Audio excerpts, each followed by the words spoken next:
Yo les bros, re-bienvenue sur Spatule Bro. Aujourd'hui encore une petite réaction à des news. Là en news manga, animé, actu. Là aujourd'hui on va s'intéresser à un article de db-z.com, très bon site sur l'actualité Dragon Ball Z, sur tout ce qui est autour de la licence, l'univers, la galaxie Dragon Ball.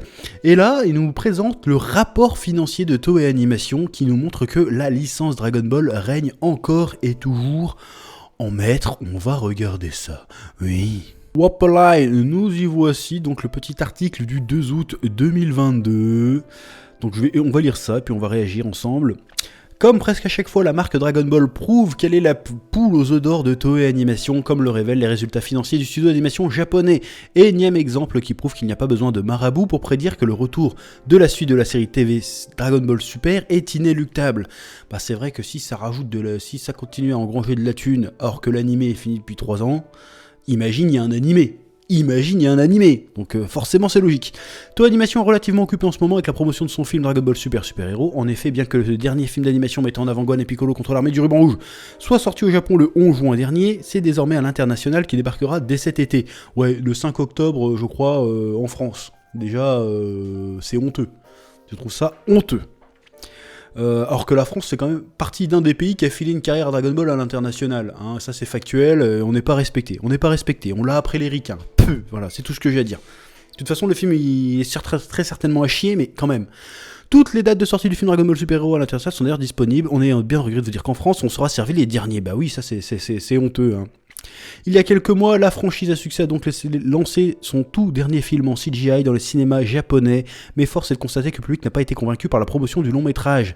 Mais tu m'étonnes, puisque le nombre de spectateurs en salle sur le territoire japonais est bien en dessous des résultats des précédents films. Tiens, comme c'est bizarre, je me demande quel facteur a fait la différence. Serait-ce le scénario éclaté ? Peut-être. Serait-ce la CGI éclatée que personne n'a demandé ? Peut-être, je ne sais pas, hein. Franchement là je tombe des nues, hein. Je m'y attendais pas, hein. Franchement, je m'y attendais pas du tout. Puisque le nombre de spectateurs en salle sur le territoire japonais est bien en dessous des résultats précédents films. Je veux dire, quand même, ils ont fait un putain de hold-up avec Dragon Ball Broly, et Dragon Ball Broly, on va pas se mentir, c'est parce que l'animation était méga stylée, la nouvelle direction artistique était incroyable en vrai.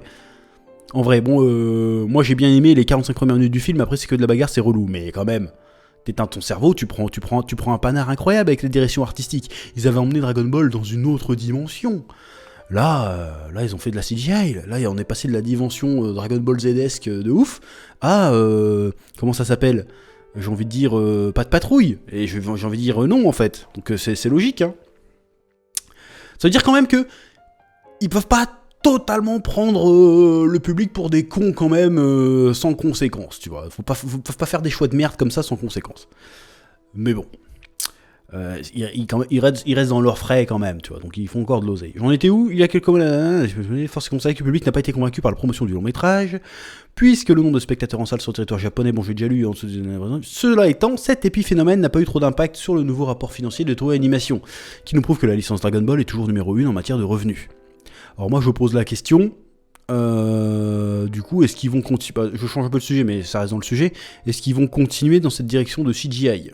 Peut-être qu'ils vont se dire, ah, ça a peut-être coincé, on va peut-être revenir au truc qu'on avait avant qui était plus stylé. On va voir. L'information nous vient de Toei Animation elle-même, alors que la société a publié son rapport pour le premier trimestre de l'année fiscale 2023. Les données qui ont été recueillies entre avril et juin indiquent les revenus de la société provenant des séries télévisées et des films à la fois à l'étranger et au Japon. Comme vous pouvez le voir, Dragon Ball reste toujours en maître, mais encore une fois, n'interprétez pas trop ces chiffres, car ces données ne nous apportent finalement pas beaucoup d'informations ni de contexte.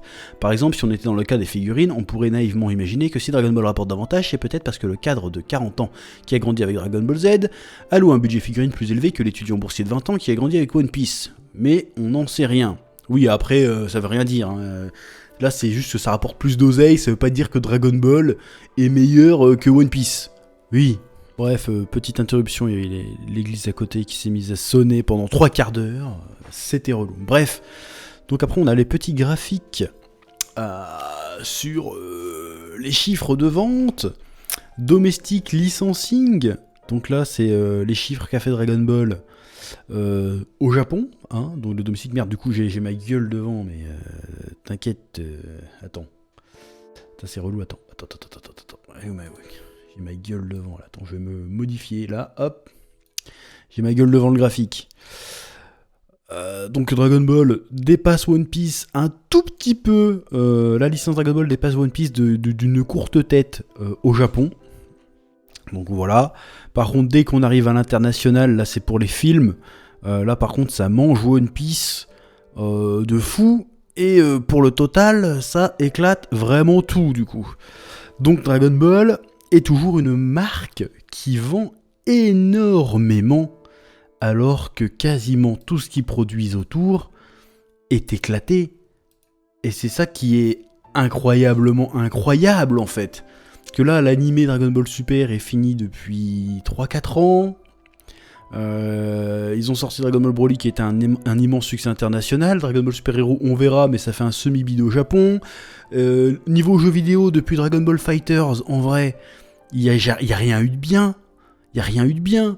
Après, il y a certainement Dokkan Battle et DB Legend qui carry, parce que voilà, c'est des pay to win, le bordel, quasiment, tu vois. Donc c'est des gacha games, donc ça rapporte de la thune. Mais je trouve ça aberrant que Dragon Ball, alors que ça a été... on est dans la période Dragon Ball la moins qualitative de toute l'histoire de la saga. Et ça rapporte beaucoup plus d'oseille que quand c'était à son prime. Et ça, c'est honteux. Alors que One Piece est à son prime et rapporte moins, quoi. C'est incroyable. Bon, après, évidemment, faut prendre le facteur aussi générationnel. C'est sûr que, comme il disait dans l'article, un mec de 40 ans qui a grandi avec Dragon Ball aura un portefeuille plus fourni pour s'acheter des produits dérivés Dragon Ball. C'est sûr qu'on tape pas sur la même génération, ni même, je suis même pas sûr que One Piece on tape sur plusieurs générations. Enfin, en tout cas, si on tape sur plusieurs générations sur One Piece, c'est sur une ou deux. Alors que Dragon Ball, tu peux taper sur 3 ou 4 générations quand même, hein, je pense. Pas génération, genre tous les 20-30 ans, mais des années 80 à 2000, tu connais Dragon Ball, tu vois ce que je veux dire, même s'il y en a d'aujourd'hui qui connaissent aussi aujourd'hui, bien évidemment. Donc, tout ça pour dire que c'est scandaleux. Imagine Dragon Ball c'était bien. Imagine Dragon Ball serait vraiment, il mettrait du soin à exploiter la licence Dragon Ball. Au lieu de sortir 36 000 figurines de Goku. Bon, on aurait toujours eu 36 000 figurines de Goku avec 36 000 transformations, mais imagine que c'était porté par un vrai projet avec d'une vraie ambition. Imagine un peu comment ça pourrait être beaucoup plus vendu. Il y en a qui m'ont dit, parce que j'ai posté sur Twitter ce réseau du chétan, faut que j'arrête de poster sur ce réseau de merde, il y a que des enculés dessus. J'avais posté, enfin en tout cas des crétins, il y a trop de crétins qui réagissent. Faudrait qu'ils mettent un truc sur Twitter où tu peux interdire les quotes. Tu sais, tu peux pas quoter, tu peux juste répondre ou pas, mais où tu peux juste laisser les likes et les retweets, mais tu peux pas mettre les quotes. Parce que c'est le quote là, c'est un truc de fils de pute. À chaque fois que tu vois ton tweet, il est quoté par quelqu'un, c'est forcément un fils de pute qui l'a fait pour dire de la merde. Il y en a m'ont dit t'es con chef, t'as rien compris, c'est justement parce que c'est de la merde que ça se vend bien. Mais espèce de connard, espèce de crétin, tu crois que Dragon Ball se vendrait bien s'il n'y avait pas eu cette aura d'excellence que Dragon Ball a eu dans les années 80-90 ?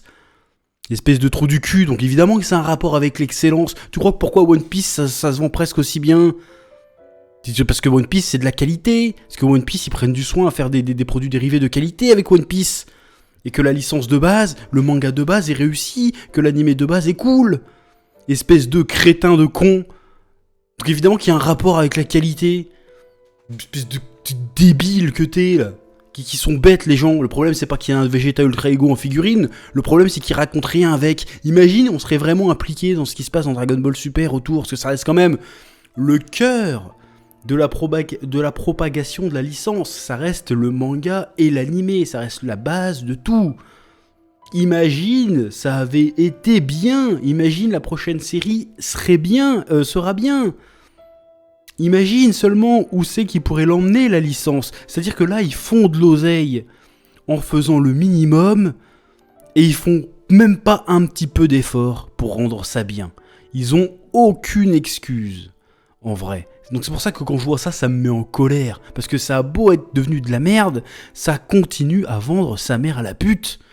Et les gars, ils pourraient quand même se bouger. Bon, tu vas me dire, en tant que capitaliste, pourquoi réparer un truc qui est pas cassé ? Tu vas me dire. C'est vrai que si on se prend une place du point de vue capitaliste, oui, mais imagine ce qu'ils font sans effort. Imagine, il ferait un vrai effort pour faire quelque chose de bien avec la licence Dragon Ball. Imagine la thune qui se ferait, bordel. Parce qu'encore une fois, Dragon Ball, c'est une marque, c'est une image forte, connue dans le monde entier. Si je sors dans la rue, je commence à faire un Kamehameha, tout le monde va voir la ref. Si je sors dans la rue que je fais ce Gomu Gomu, je suis pas sûr que tout le monde ait la ref, encore une fois. Donc imagine que tout ça, tout cet impact culturel qu'a Dragon Ball serait associé à quelque chose de qualitatif, de pertinent et de réussi, de soigné. Imagine où on pourrait l'emmener, cette licence Dragon Ball. Imagine, dans la stratosphère, on l'envoie. On l'envoie sur Mars, la licence Dragon Ball, en vrai. C'est pour ça que ça me casse le cul que ça se vende autant, que ça rapporte autant d'oseille, alors que c'est minable. Mais après, on n'a pas la part... Dedans, on n'a pas la part de Dragon Ball ou Dragon Ball Super, c'est la licence Dragon Ball dans son ensemble. Peut-être que si on avait plus de détails, on verrait que tout ce qui est lié à Dragon Ball Super vend moins et que finalement, ce qui vend le plus, c'est le Dragon Ball des origines. C'est l'époque fin 80, années 90, qui était l'âge d'or de Dragon Ball. Peut-être que c'est ça aussi. Après, c'est sûr que, pour moi, cet âge d'or de Dragon Ball, c'est ce qui porte encore la licence aujourd'hui. Et c'est justement ce que je dis. Si Dragon Ball Super atteignait ne serait-ce que la moitié du prime de Dragon Ball des années 80-90, mais la licence, ça serait incroyable. On dépasserait peut-être un Pokémon, un truc comme ça pourrait être un truc de fou. Mais non, on a que de la merde. On a que de la merde. Même les jeux vidéo, c'est quoi le dernier bon jeu? Je parle même pas des jeux mobiles. Parce qu'en vrai, les jeux mobiles, ils sont pas ouf, c'est des trucs à la con, c'est des gachas, c'est de la merde. À part Dragon Ball Fighters, on a eu quoi? Kakarot, c'était éclaté, qui j'en ai à foutre d'aller pêcher des poissons avec Goku, tu vois. On n'a rien eu de bien. On n'a rien eu de bien. On n'a rien eu de qui nous faisait rêver. Parce que Dragon Ball Fighters, ça a 5-6 ans, hein. Donc je trouve ça aberrant que ça se vende encore à ce point-là et que derrière ils font pas un effort pour produire quelque chose de qualité. C'est honteux. Je trouve ça honteux, je trouve ça triste. Et j'ai envie de dire monde de merde. J'ai envie de dire monde de merde, parce que là j'aurais été très content de voir One Piece devant Dragon Ball en vrai. Parce que One Piece, c'est peut-être pas parfait, mais au moins ça prend pas les fans pour des vaches à lait. Alors que Dragon Ball, ça nous prend clairement pour des vaches à lait. Et ça fonctionne en plus, hein. Ça fonctionne, on est des putains de Yankees. C'est tout. Donc je suis dégoûté, voilà, c'était... Petit coup de gueule sur cette news à la con. Dis-moi ce que t'en penses dans les commentaires. Pouce bleu, abonnement et à bientôt sur Spatule Bro. Bah oui.